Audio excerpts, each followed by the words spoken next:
Bonjour à tous, bienvenue à Focus Catholique. Qui sont les moines? Que font-ils? Comment vivent-ils? Élément de réponse dans cette émission qui nous plonge dans le quotidien des cisterciens de l'abbaye Notre-Dame de Nazareth à Rougemont, dans le diocèse de Saint-Hyacinthe au Québec.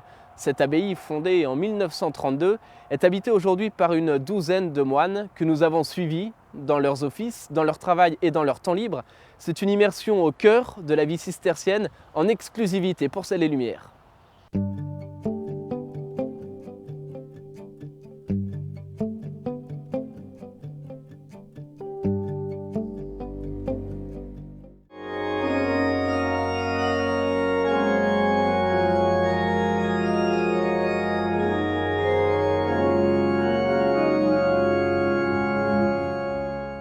Qu'est-ce qui distingue les cisterciens? Évidemment, des communautés apostoliques, il y a le fait que nous vivons de la règle de Saint Benoît, et donc que nous sommes cloîtrés, que nous faisons 3 vœux qui remontent à 1600 ans, donc au temps de Saint Benoît, le vœu d'obéissance comme l'ensemble des religieux, mais pas de vœu de pauvreté ni de vœu de chasteté.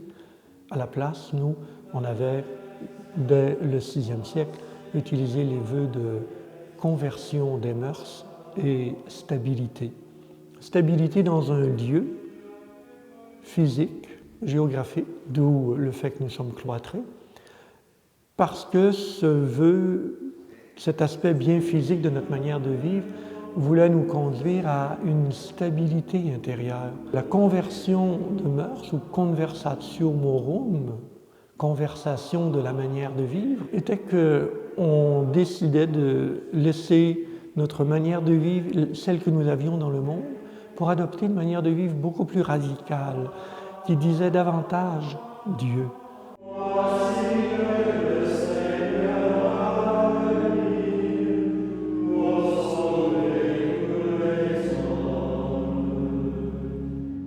J'ai eu ma conversion au début, j'étais un peu perdu dans la vie, je faisais de la drogue, je faisais beaucoup la fête, j'aimais beaucoup faire la fête. Puis quand j'ai découvert Dieu, j'étais dans ma chambre, dans la prière, puis un peu à la Saint-Paul ou Saint-Pierre qui voit le regard de Jésus, ou le jeune homme riche. J'ai eu une grande conversion comme ça. Puis après ça, je suis retombé dans mes faiblesses, dans mes limites. J'ai fait des choses encore pires qu'avant, puis tout ça. C'est une grande grâce. C'est difficile à comprendre, mais c'est une grande grâce de comprendre à quel point le péché, c'est seulement un tremplin pour Dieu. À quel point que le cœur qui pleure ses fautes, le cœur qui est vrai avec Dieu, qui est dans la vérité. Puis c'est ça m'a appris que Dieu m'aimait comme avant. J'avais tellement peur de perdre mes amis parce que c'était la seule relation que je connaissais. Puis là, Dieu, tout d'un coup, il vient dans ma vie et il dit, gars, il y a une autre relation. Une relation qui est vraie, qui existe. Une relation qu'on aime, un amour qui existe, qui est encore plus grand que ça. Puis là, je suis allé au monastère, mes amis n'ont pas compris beaucoup. J'ai été accueilli comme l'enfant prodigue. On avait le sentiment qu'on était en famille. Puis c'est ça un des sentiments que j'ai eu. J'ai juste continué, j'ai resté. Puis à un moment donné, je sais que c'est pour la vie, là. C'est juste une paix intérieure, mais c'est pas vraiment... Soit on a l'impression que la vocation, c'est un gros flash, puis il y a quelque chose, mais c'est vraiment dans le quotidien. C'est juste de trouver Dieu dans le quotidien, puis de ne pas avoir peur de laisser tout pour le chercher dans le quotidien. Fait que moi, je sais que c'est ici, mon quotidien, c'est ici qu'il faut que je le cherche. C'est ici que j'apprends à le découvrir, là.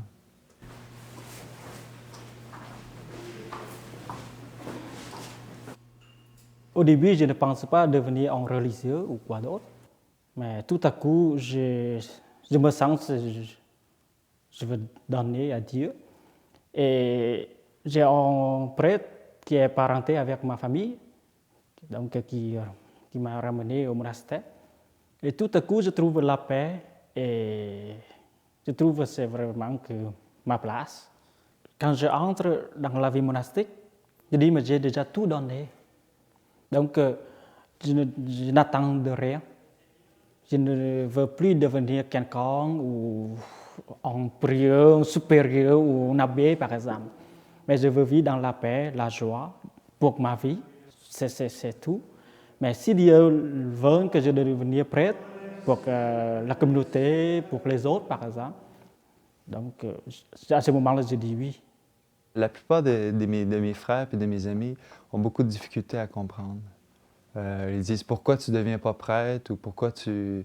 Au moins tu serais proche, au moins tu pourrais rester proche de nous. » Mais c'est vraiment un grand mystère, mais c'est à comprendre là, que c'est Dieu qui travaille. Christus viendra et fera la table et les servira. Gloire au Père et au Fils et au Saint-Esprit. Pour les siècles des siècles. Amen. J'aime beaucoup mes amis, donc c'est très difficile de quitter les amis pour entrer dans notre vie qu'ils ne comprennent rien. Ils posent des questions, est-ce que tu es fou de venir en moine comme ça? Mais reste avec nous, c'est fun, c'est très plaisant. Mais je dis, chacun sa vocation. Mais je trouve que c'est bien dans ma vocation. Dans mes relations, souvent avec mes amis, j'essaie de garder la relation encore aujourd'hui. De temps en temps, je les appelle, même s'ils ne m'appellent jamais. Je les comprends. Ils ont un peu peur, c'est difficile, ils ne comprennent pas, ils pensent que la religion, c'est un genre de brainwash. C'est juste important de montrer qu'il y a un Père, il y a quelqu'un qui ne les oubliera jamais, peu importe ce qu'ils sont rendus dans la vie. Merci.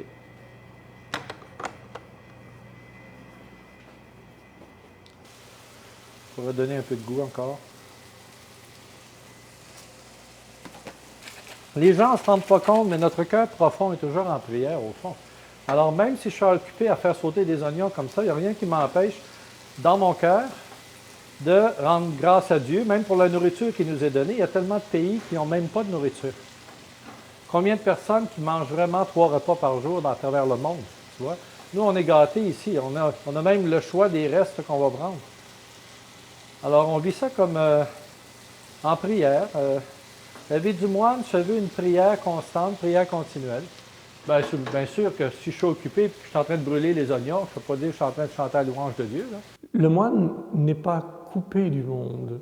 Le moine se met à l'écart du monde, prend une distance, un recul. Comme dit Jésus, il ne nous demande pas d'être en dehors du monde.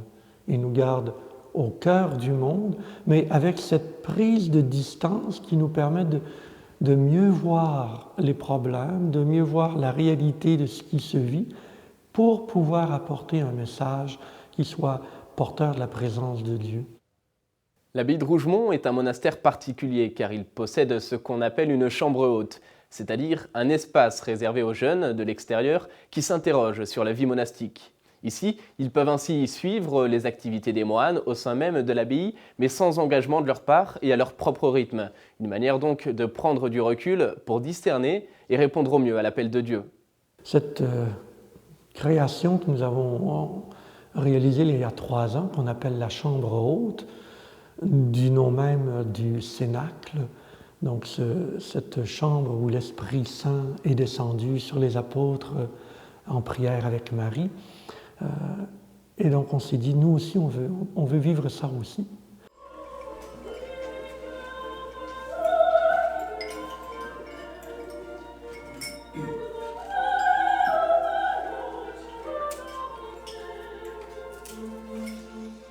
C'est justement pour les personnes comme moi, les jeunes âgés entre 25 et 45 ans, qui ont un désir d'approfondir leur vie spirituelle. Il y a des séjours prolongés. On est ici, mais on peut sortir quand on veut. On est libre de participer aux offices ou de ne pas participer. C'est sûr que tranquillement, plus ça avance, plus qu'ils te demandent, sans t'obliger, à participer un peu plus d'offices, puis de t'impliquer un peu plus dans la communauté. Fait que tranquillement, tu vois si tu aimes plus ça ou pas. On y va à notre rythme. Puis c'est pas aussi cloîtré comme les moines. Comme vous voyez, on a aussi accès à Internet. On fait le travail avec les moines, des travaux ménagers. Si le temps des vergers, on les aide à faire le temps des vergers. Puis il y a aussi des temps libres où on peut passer notre temps à lire, puis à réfléchir si c'est une vie, c'est quelque chose qu'on intéresse vraiment. C'est très peu répandu. Je crois qu'on est un des seuls endroits actuellement qui offre cette formule-là aussi libre, où l'on dit la priorité n'est pas la vie monastique, ce qui devrait normalement être. La priorité, c'est l'expérience de Dieu, l'expérience de l'Esprit Saint à l'intérieur d'un cadre monastique. actuellement, la Chambre haute, la priorité, c'est d'apprendre à entendre l'appel de Dieu, d'apprendre à entendre l'Esprit Saint qui crie « Viens, viens vers le Père » et d'y répondre spontanément. C'est sûr qu'ici, dans un monastère, c'est souvent en silence, mais on parle pas souvent. Quand on a des récréations pour parler, il me parle, moi, vu que je viens d'arriver, ça fait pas si longtemps que ça, je suis ici. Alors, c'est sûr qu'il s'informe sur ma vie, il essaie de me connaître, puis moi, j'essaie de les connaître aussi. Chaque moine est différent, mais on s'accepte tous dans notre différence. On n'essaie pas de... L'habit n'essaie pas de former un groupe d'individus tous similaires. On a chacun nos forces, chacun nos faiblesses, puis on a chacun notre vie aussi. C'est pas tous les moines qui sont arrivés en même temps. Fait qu'il essaie de me connaître, puis moi, j'essaie de les connaître. On parle de la vie en général. Quand on peut parler, puis c'est la récréation, c'est sûr qu'on s'intéresse plus à nos vies qu'on a vécues avant. Là. On n'est pas tout le temps en train de prier, puis on n'est pas tout le temps en train de parler de Dieu non plus. On est des humains aussi. Fait que ça, c'est important de prendre notre humanité puis d'en parler. À chaque fois que je viens ici, j'ai aucun stress, je me sens comme en paix. C'est comme le paradis pour moi ici. Parce que quand je vais ici, je suis comme à l'abri de toutes les menaces à l'extérieur, tout le stress, l'école, le travail. Chaque fois que je suis ici, je suis bien. J'aime ça, prier avec les moines, travailler en communauté avec eux. Parce que ce qui me touche particulièrement à chaque fois que je suis ici, c'est la fraternité que je vois en eux. Puis ici, qu'est-ce que je viens chercher, c'est une stabilité. Vraiment d'être reposé, puis de ne pas vivre dans la société, courir d'un bord, du côté. Ici, c'est vraiment, on vit chaque seconde. On est vraiment comme isolé. Fait que c'est plus facile pour moi d'essayer de trouver Dieu puis de l'écouter pour savoir qu'est-ce qui attend vraiment de moi. Là. Et bien sûr, le principal, c'est quand je viens ici, c'est j'essaie de chercher le bon Dieu. Parce que je vois que quand je suis à l'extérieur du monastère, Dieu n'est pas assez présent en moi. Et seulement le fait que je viens ici, je le sens plus présent en moi, je sens des fois Dieu qui me parle.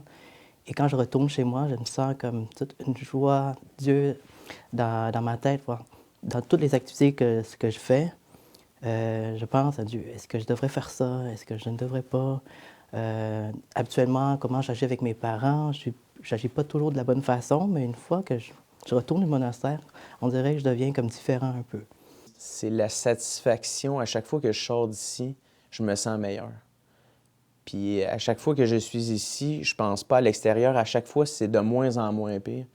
Puis je vais tellement chercher une spiritualité, des sentiments que j'avais jamais vécu avant en venant ici, que je me dis, je me trouve un peu, je dirais, masochiste de venir tout le temps ici. Mes amis n'arrêtent pas de me le dire tout le temps, c'était donc bien spécial. Mais je vais chercher quelque chose que j'ai jamais ressenti avant.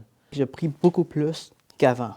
J'essaie de parler un peu plus au bon Dieu, alors qu'avant, c'est très rare que je prie. Je fais juste une prière comme une machine. Je prie avec les autres, mais c'était comme une machine. Je ne parle pas vraiment au bon Dieu et je n'essaie pas de l'écouter vraiment.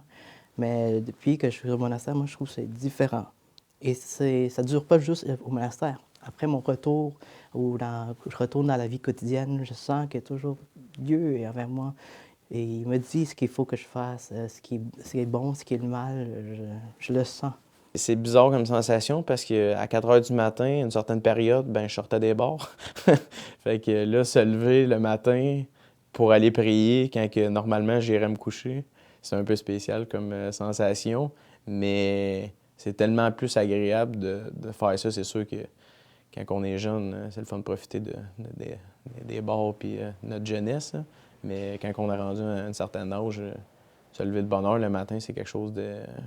C'est bien pour la santé physique, puis ça paraît sur ma santé de me lever de bonne heure. Fait que je m'encourage en me disant ça, parce que à tous les matins, c'est pas tout le temps facile. Là.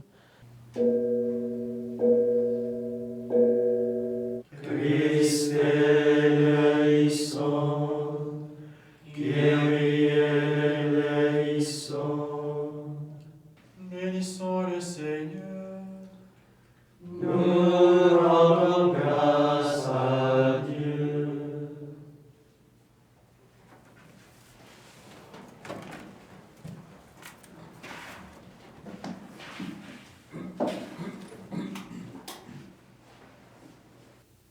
si moi, je vis pleinement mon amour pour Dieu, si moi, j'ouvre pleinement mon cœur à l'amour de Dieu pour moi et mes frères, eh bien, je crois que j'ai là le meilleur moyen de rejoindre le cœur de jeunes qui, en passant chez nous, vont dire « Ah ben, moi aussi, je vais être heureux et je voudrais être heureux comme lui. » On a notre doyen, 94 ans, Père Thomas, qui est un bel exemple de cette attraction-là.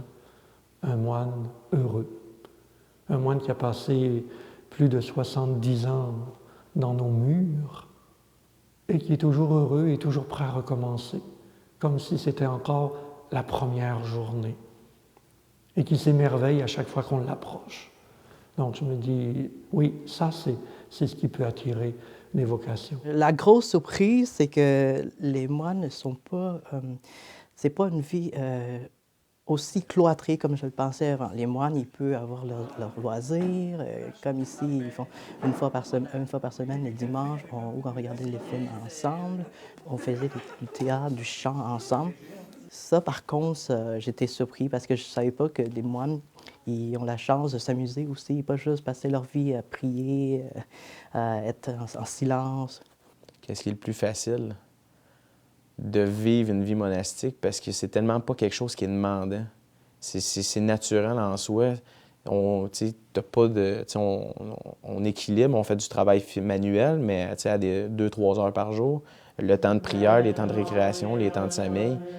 C'est tellement apaisant pour le corps humain, on n'est jamais stressé. C'est complètement d'autre chose. C'est ça qui est le plus facile à vivre, c'est qu'on dirait que c'est naturel pour un être humain de vivre une vie monastique.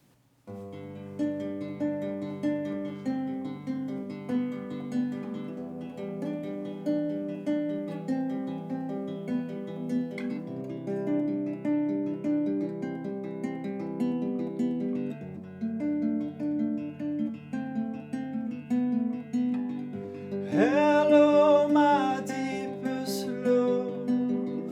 Hello, my sweetest friend.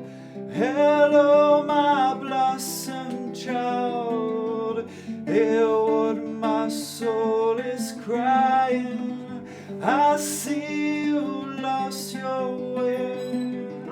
I see your eyes are cold.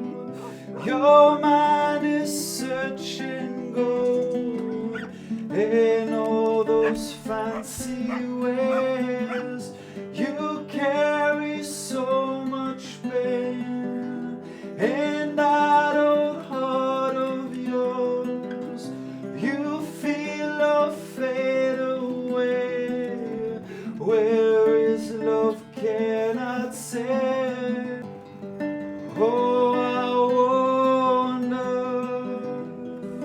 if one day, my dear Lord will save me. Yes, I wonder if one day, my dear Lord will save me. You just came shining by like all those shooting stars in the depths of time. J'aime beaucoup faire des pièces à caractère religieux. On retrouve une certaine douceur de l'être et puis ça se fait avec beaucoup de patience, un peu comme dans la vie monastique, l'œuvre de Dieu qui se fait en nous. Ça se fait avec beaucoup de patience et on résiste, comme la pierre. J'aime bien une pierre qui résiste. Et Dieu fait des lignes intéressantes dans nos pierres pour rendre beau ce qui est brut. Pour Saint-Benoît, j'ai prié un petit peu ce que je voulais faire avant, quand j'ai commencé à dégrossir la pierre. Puis, je veux faire un Saint-Benoît qui est à la fois statique et à la fois en mouvement. Alors, quand on va le voir de dos, on va avoir l'impression qu'il est en marche. La règle nous invite à être en marche et à avancer. Hein? On s'en va vers Dieu. Puis en même temps, quand on va le regarder de front, avec le bas-relief que je veux faire pour le corps, je vais le faire très statique. Les pieds ne seront pas en marche. Alors, dans une même sculpture, on peut créer des effets comme ceux-là. Sous certains angles, quand la sculpture, on va la tourner, on va avoir différents angles et différentes impressions qui vont nous être données. Une des choses que je trouve très importante, c'est de ne pas avoir peur. De ne pas avoir peur de tout laisser tomber. La vie chrétienne, c'est pas juste la messe, c'est pas juste les sacrements. On s'arrête toujours, comme Jésus dit, à la loi, à seulement les sacrements. C'est beaucoup plus grand que ça. C'est pas juste la messe, c'est toute la vie qui doit être transformée. Le moine, c'est comme un soutien qui prie pour les autres, un témoignage de fidélité dans la vie et la joie dans sa vocation. Moins on sert à quelque chose, plus on sert notre vocation, plus on réalise la vocation que Dieu nous a donnée. Un moine, ça ne sert à rien. Un moine, c'est le prophète qui rappelle constamment à l'Église la primauté de la gratuité de l'amour. Aimer, ça ne sert à rien. Mais en même temps, ça sert tout. C'est l'essentiel. La vie monastique, c'est la fleur dans le jardin. Une fleur, ça ne sert à rien. Mais un jardin sans fleurs, ce n'est plus un jardin. Je pense que toute personne devrait vivre une expérience spirituelle dans un monastère. Même si on n'a pas de projet de vie religieuse, je pense que pour faire le bilan dans notre vie, puis avancer tranquillement, puis savoir qu'est-ce que Dieu a à travers de moi, je pense que c'est une nécessité, même je dirais une obligation d'aller dans une abbaye pour faire un séjour, 1 semaine, 2 semaines, pour parler puis de vivre cette expérience spirituelle-là, pour essayer de grandir là-dedans. Moi, je m'étonne toujours de voir qu'il y a si peu de jeunes intéressés à vivre heureux, à vivre libre. Et je me dis, comment se fait que nos monastères ne sont pas remplis? Parce que c'est si merveilleux, la vie cistercienne. C'est si beau, c'est si extraordinaire. Mystère, mystère. Pour ne rien préférer à l'amour du Christ, les moines cisterciens se retirent dans la solitude et ne vivent que pour Dieu seul. À travers la simplicité, la prière et le silence, ils vivent de l'Évangile selon la règle de Saint Benoît et toujours avec enthousiasme dans un esprit fraternel.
Ah, on est vraiment fou.